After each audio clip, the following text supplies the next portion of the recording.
Lokal nga kagamaran sa dakpan sa Lapu-Lap mibahad nga upasira sa mga establishment o mga mapakyas pagpatuman sa mga health protocols ning bag-o lang o sa Resto bar. Ang gipasiraan human makuha ay og video nga nagdasok ang mga customers og nag-party pa og wa magsulo og face mask.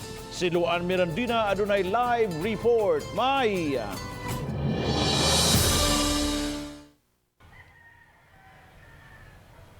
Yes, Bob, ang giumol nga composite team sa lokal nga kagamhanan ang tahasan sa pagpahigayon og random check sa mga establishmento kung sila misubay ba sa mga health protocols.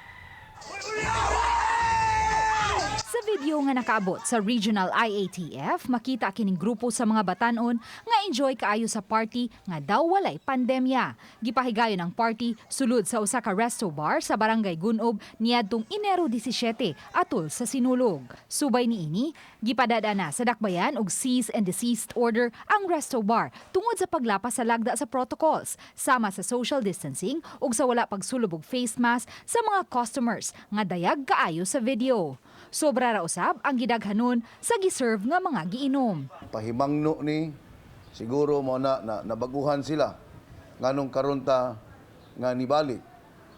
Wa ta ingon nga nibalik but we still maintain our order is still na nagpabilin. It's a blatant violation of the health protocols established by the city. So pagkita ni Mayor, wa siya nagduha-duha, ningon siya close the bar. So, na-issue dayon ta og cease and desist which is akin to a closure order. Wala lang una nganli sa RTV Balitang Bisdak ang resto bar kay wala pa kini makahatag sa ilang habig. Samtang gitigom kaganiha ang mga kapitan sa barangay aron sa higpit nga pagpatuman sa quarantine protocol sa ilang mga barangay. Gitimbang-timbang karon sa dakbayan ang sugyot nga temporaryong did-an ang mga patigayon nga leisure category tungod sa pagsaka sa mga kaso sa COVID-19. Aminado ang mayor nga apektado ang ekonomiya sa dakbayan kuno galing pasiradaan ang tanang mga establishmento, partikular na ang naubos sa leisure. Giawhag hinuniya ang mga nanag-iya sa naasoy mga establishmento sa pagtuman lang sa mga health protocols aron dili mapugos pagbalik ang dakbayan ngadto sa mas hugot nga quarantine classification. My instruction is to the police and the city health, to the team, nga hugta na to until such time maabot ang vaccine.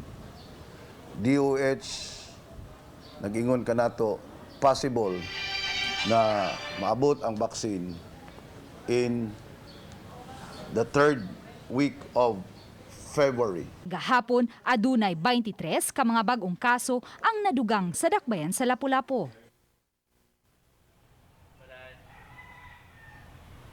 Bob, gawa sa mga composite team nga tahasan sa pagsusi sa mga business establishment.